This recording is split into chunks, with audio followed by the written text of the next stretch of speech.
শুরুতে জানিয়ে দেব, হিজবুল্লাহর ভান্ডারে ইসরায়েলের জন্য মহাবিস্ময় অপেক্ষা করছে, হুঁশিয়ারি নাঈম কাসেমের। জানিয়ে দেব, গোলান মালভূমিতে হিজবুল্লাহর ক্ষেপণাস্ত্র হামলা, বেশ কয়েকজন ইসরায়েলি সেনা হতাহত। এছাড়া রয়েছে, অবশেষে ইসরায়েলিকে অপরাধী দেশের তালিকায় যুক্ত করল জাতিসংঘ। জানিয়ে দেব, ইসরায়েলের বিরুদ্ধে গাজায় গণহত্যার মামলা যোগ দেবে স্পেন। সর্বশেষ জানিয়ে দেব, ইসরায়েলি হামলায় হিজবুল্লাহর জ্যেষ্ঠ কমান্ডার নিহত। হিজবুল্লাহর ভান্ডারে ইসরায়েলের জন্য মহাবিস্ময় অপেক্ষা করছে, হুঁশিয়ারি নাঈম কাসেমের। লেবাননের ইসলামী প্রতিরোধ আন্দোলন হিজবুল্লাহর উপমহাসচিব শেখ নাঈম কাসেম বলেছেন, ইহুদিবাদী ইসরায়েল যদি সামরিক আগ্রাসনের চেষ্টা করে তাহলে তাদের বিরাট বিস্ময়ের মুখে মরতে হবে। তিনি বলেন, গাজা আগ্রাসন শুরু হলে এই পর্যন্ত হিজবুল্লাহ যোদ্ধাদের কাছ থেকে ইহুদিবাদী ইসরায়েল যেসব বিস্ময় দেখেছে তার চেয়ে বড় বিস্ময় দেখবে যদি তারা লেবাননের উপর আগ্রাসন চালায়। শেখ নাঈম কাসেম বলেন, গাজায় সমর্থনে হিজবুল্লাহ যোদ্ধারা এরই মধ্যে যুদ্ধক্ষেত্রে তাদের সক্ষমতা প্রদর্শন করেছে। হিজবুল্লাহ লেবাননের সামরিক বাহিনীর সক্ষমতা একটি অংশের প্রতিনিধিত্ব করে। তিনি বলেন, ইহুদিবাদীদের জন্য হিজবুল্লাহর হাতে মহাবিস্ময় অপেক্ষা করছে। শত্রুর সময় নিয়ে বাজি ধরতে পারে না, কারণ যুদ্ধ চালিয়ে যাওয়ার জন্য আমাদের যথেষ্ট শক্তি আছে। এটি এমন এক যুদ্ধ যা থেকে আমরা শেষ পর্যন্ত বিজয়ী হব। শেখ নাঈম কাসেম আরও উল্লেখ করে বলেন, প্রতিরোধ অক্ষের অসামান্য ক্ষমতা একে সংগ্রামে নিয়ন্ত্রণ নিতে এবং নতুন সমীকরণ স্থাপন করতে সক্ষম করেছে। শেখ কাসেম জোর দিয়ে বলেন, হিজবুল্লাহ বড় আকারের যুদ্ধ চায় না, তবে শত্রুরা যদি নতুন যুদ্ধ শুরু করতে চায় তাহলে আমরা এর জবাব দিতে দ্বিধা করব না। বিষয়টি ইসরায়েলিরা ভালো করেই জানে। এদিকে গোলান মালভূমিতে হিজবুল্লাহর ক্ষেপণাস্ত্র হামলা, বেশ কয়েকজন ইসরায়েলি সেনা হতাহত। লেবাননের ইসলামী প্রতিরোধ আন্দোলন হিজবুল্লাহর অধিকৃত গোলান মালভূমিতে ঝাঁকে ঝাঁকে রকেট ও ক্ষেপণাস্ত্র হামলা চালিয়েছে। এই হামলায় কয়েকজন ইহুদিবাদী সেনা নিহত কিংবা আহত হয়েছেন। ইসরায়েলি গণমাধ্যমের বরাত দিয়ে লেবাননের আল মাআদিন টেলিভিশন নিউজ চ্যানেল জানিয়েছে, গোলান মালভূমির আপার গ্যালিলিতে কয়েক ডজন বিস্ফোরণের শব্দ শোনা গেছে। এরই মধ্যে কয়েকটি ক্ষেপণাস্ত্র রমিম, ফ্লিক, আল মানারা ও আরও কয়েকটি অবৈধ ইহুদি বসতিতে আঘাত হানে। গতকালের এই হামলার মধ্য দিয়ে আরও স্পষ্ট হলো যে ইহুদিবাদী ইসরায়েলের উত্তরাঞ্চলে অস্থিরতা আরও বাড়ছে। গাজা উপত্যকায় ইসরায়েল আগ্রাসন শুরু করার পর থেকে হিজবুল্লাহ যোদ্ধারা উত্তর ইসরায়েলের বিভিন্ন ইহুদিবাদী অবস্থানে হামলা চালাতে শুরু করে। গাজার প্রতি সংহতি জানিয়ে তারা এই হামলা চালিয়েছে। গতকালের হামলা সম্পর্কে ইসরায়েলের বিভিন্ন সূত্র জানিয়েছে যে উল্লেখযোগ্য সংখ্যক ক্ষেপণাস্ত্র দিয়ে উত্তর ইসরায়েলের কাতজরিন এলাকায় আঘাত হানা হয়েছে। উত্তর ইসরায়েলে যেসব ইহুদি বসতি এখনও খালি করা হয়নি সেসব এলাকায় সাইরেন বাজানো হয়েছে। ইসরায়েলের কোনো কোনো গণমাধ্যম জানিয়েছে, লেবানন থেকে গোলান মালভূমি লক্ষ্য করে অন্তত 40টি ক্ষেপণাস্ত্র ছোড়া হয়েছে। এদিকে অবশেষে ইসরায়েলিকে অপরাধী দেশের তালিকায় যুক্ত করল ইসরায়েল। ফিলিস্তিনের গাজা উপত্যকার নিরপরাধ শিশুদের উপর হামলা ও হাজার হাজার শিশুর মৃত্যুর কারণ হিসেবে ইসরায়েলি সেনাবাহিনীকে অপরাধী দেশের তালিকায় যুক্ত করেছে জাতিসংঘ। বিষয়টি নিশ্চিত করেছে জাতিসংঘে নিযুক্ত ইসরায়েলের রাষ্ট্রদূত গিলাদ আরদান। সামাজিক যোগাযোগ মাধ্যম এক্সে দেওয়া এক পোস্টে জাতিসংঘে নিযুক্ত ইসরায়েলের রাষ্ট্রদূত জানিয়েছেন, তিনি এ সংক্রান্ত একটি প্রজ্ঞাপন পান। সিদ্ধান্তটি অত্যন্ত লজ্জাজনক এবং জাতিসংঘের এমন কাজের জন্য তিনি অত্যন্ত ক্ষুব্ধ। ইসরায়েলের পররাষ্ট্রমন্ত্রী ইসরায়েল কাতজ বলেছেন, এই পদক্ষেপের কারণে জাতিসংঘের সঙ্গে ইসরায়েলের সম্পর্কের নেতিবাচক প্রভাব পড়বে এবং জাতিসংঘকে এর পরিণতি ভোগ করতে হবে।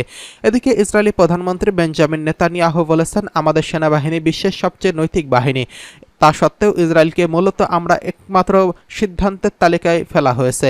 তিনি হলেন ইসরায়েলের জাতিসংঘের মহাসচিব। এই সিদ্ধান্তের মাধ্যমে জাতিসংঘ ইসরায়েলকে নয়, নিজেকে ইতিহাসের কালো তালিকায় যুক্ত করেছেন। জাতিসংঘের মহাসচিব মুখপাত্র স্টিফেন ডুজারিক এক সংবাদ সম্মেলনে জানিয়েছেন, জাতিসংঘের এক কর্মকর্তা ইসরায়েলি রাষ্ট্রদূতের সঙ্গে দেখা করে জাতিসংঘের বার্ষিক চিলড্রেন ইন আর্মস কনফ্লিক্ট প্রতিবেদনে ইসরায়েলের তালিকাভুক্তির বিষয়টি জানান। এই বিষয়টি যাতে ফাঁস না হয় সেজন্যই এমনটা করা হয়েছিল। প্রতিবেদনে 14 জুন জাতিসংঘের নিরাপত্তা পরিষদে উপস্থাপন করা হবে। এক জাতিসংঘের কর্মকর্তার উদ্ধৃতি দিয়ে ব্রিটিশ বার্তা সংস্থা রয়টার্স জানিয়েছে, ফিলিস্তিনের স্বাধীনতাকামী সংগঠন হামাস ও ইসলামিক জিহাদকে এই তালিকায় যুক্ত করা হবে।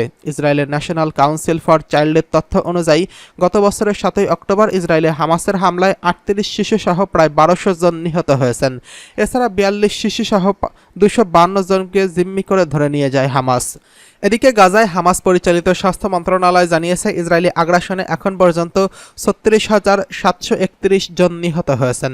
গত মাসে জাতিসংঘের একটি প্রতিবেদনে বলা হয়েছে গাজায় মোট মৃত্যুর সংখ্যা 69% থেকে 52% ছিল। ইসরায়েলের দাবি এই পরিসংখ্যান প্রমাণ করে যে জাতিসংঘ হামাসের মিথ্যা তথ্যের উপর নির্ভর করেছে। জাতিসংঘ বলেছে যে তারা এখনও হামাস পরিচালিত সরকারি মিডিয়া অফিসের পরিবর্তে গাজায় হামাস দ্বারা পরিচালিত স্বাস্থ্য মন্ত্রণালয়ের পরিসংখ্যানের উপর নির্ভর করছে। এদিকে জিএমও বলেছে ইসরায়েলি হামলায় 15,000-এরও বেশি শিশু নিহত হয়েছেন। এদিকে ইসরায়েলের বিরুদ্ধে গাজায় গণহত্যার মামলায় যোগ দিল স্পেন। প্রথম ইউরোপীয় দেশ হিসেবে আন্তর্জাতিক বিচারিক আদালত আইসিজে ইসরায়েলের বিরুদ্ধে করা দক্ষিণ আফ্রিকার করা মামলায় যোগ দেওয়ার ঘোষণা দিয়েছে স্পেন। বৃহস্পতিবার দেশটির পররাষ্ট্রমন্ত্রী হোসে ম্যানুয়েল আলভারেস এই তথ্য নিশ্চিত করেছেন। ইউরোপীয় ইউনিয়ন আরও দুটি দেশ আয়ারল্যান্ড ও নরওয়ের সঙ্গে ফিলিস্তিনকে রাষ্ট্র হিসেবে স্বীকৃতি দেওয়ার সপ্তাহখানেক পর এই সিদ্ধান্তের কথা জানালো স্পেন। এখন কলম্বিয়া, মিশর ও তুরস্ক সহ বেশ কয়েকটি দেশের সঙ্গে পেদ্রো সানচেজের এক দেশটিও আনুষ্ঠানিকভাবে ইসরায়েলের বিরুদ্ধে মামলায় যোগদানের অনুরোধ জানাবে। এর আগে দক্ষিণ আফ্রিকার সঙ্গে যোগ দিয়েছিল উত্তর আমেরিকার দেশ মেক্সিকো ও চিলি। সংবাদ সম্মেলনে স্পেনের পররাষ্ট্রমন্ত্রী বলেন, আইসিজের রাফায় গাজা শহরে হামলা চালানো বন্ধ করার রায় দিলেও ইসরায়েলি বাহিনী তা অগ্রাহ্য করে একের পর এক আক্রমণ চালিয়ে যাচ্ছে। এই কারণেই আমরা ইসরায়েলের বিরুদ্ধে এই মামলায় যোগ দেওয়ার সিদ্ধান্ত নিয়েছি। তিনি আরও বলেন, আমরা হামাস ও ইসরায়েলের সংঘাতের আঞ্চলিক সম্প্রসারণকে গভীর উদ্বেগের সঙ্গে পর্যবেক্ষণ করছি। স্পেন শুধু গাজা ও মধ্যপ্রাচ্যকে শান্তি ফিরিয়ে আনতে নয়, বরং ইসরায়েলি আইনের প্রতি দায়বদ্ধতা থেকেও এই সিদ্ধান্ত নিয়েছে। আমাদের একমাত্র লক্ষ্য হল যুদ্ধের অবসান ঘটানো এবং দ্বিরাষ্ট্র সমাধান কার্যকর করার পথে আগানো। গত বছরের 7 অক্টোবর হামাসের হামলার প্রতিশোধ হিসেবে ফিলিস্তিনের অবরুদ্ধ গাজা উপত্যকায় বর্বর সামরিক অভিযান চালিয়ে যাচ্ছে ইসরায়েলি বাহিনী। এতে এখন পর্যন্ত প্রাণ হারিয়েছেন 36,000-এরও বেশি ফিলিস্তিনি, আহত 81,000-এরও বেশি। হতাহতদের বেশিরভাগই বেসামরিক নাগরিক। এমন পরিস্থিতি জুড়ে বিশ্বজুড়ে যুদ্ধবিরতির আহ্বান জানানো হচ্ছে। ইসরায়েলি হামলায় হিজবুল্লাহর জ্যেষ্ঠ কমান্ডার নিহত। লেবাননের দক্ষিণাঞ্চলীয় ইসরায়েলি বিমান হামলায় হিজবুল্লাহর এক জ্যেষ্ঠ কমান্ডার নিহত হওয়ার খবর নিশ্চিত করেছে সশস্ত্র গোষ্ঠীটি। এর আগের দিনভর উত্তরাঞ্চলীয় ইসরায়েলি জনগোষ্ঠী লক্ষ্য করে প্রায় 80টি রকেট নিক্ষেপ করে হিজবুল্লাহ। ইরান সমর্থিত গোষ্ঠীটি এক বিবৃতিতে বলেছে, দক্ষিণ লেবাননের আদাচিতে শহরের বাসিন্দা তালেব আবদুল্লাহ জেরুজালেমের পথে নিহত হয়েছেন। ইসরায়েলের সীমান্ত থেকে প্রায় 25 কিলোমিটার উত্তরে উপকূলীয় শহর জুয়াইরের এক বিমান হামলায় আবদুল্লাহ নিহত হয়েছেন। হিজবুল্লাহ সমর্থিত আল আখবার পত্রিকা জানিয়েছে, হামলায় কমপক্ষে 4 জন নিহত হয়েছেন। অন্যদিকে লেবাননের নিরাপত্তা সূত্রগুলো রয়টার্সকে জানিয়েছে, হামলায় হিজবুল্লাহর আরও 3 কর্মী নিহত হয়েছেন। ইসরায়েলের নিরাপত্তা সূত্রগুলো জানিয়েছে, বৈঠকের সময় হিজবুল্লাহ 4 সদস্যকে লক্ষ্যবস্তু করা হয়। গত অক্টোবরে ইসরায়েলি বাহিনী ফিলিস্তিনের গাজা হামলা শুরু করার পর থেকে এর প্রতিবাদে ইসরায়েলের বিভিন্ন সামরিক অবস্থান নিশানা করে প্রায় প্রতিদিনই হামলা চালাচ্ছে হিজবুল্লাহ। ইসরায়েলও এর জবাবে লেবাননের পাল্টা হামলা চালিয়ে আসছে।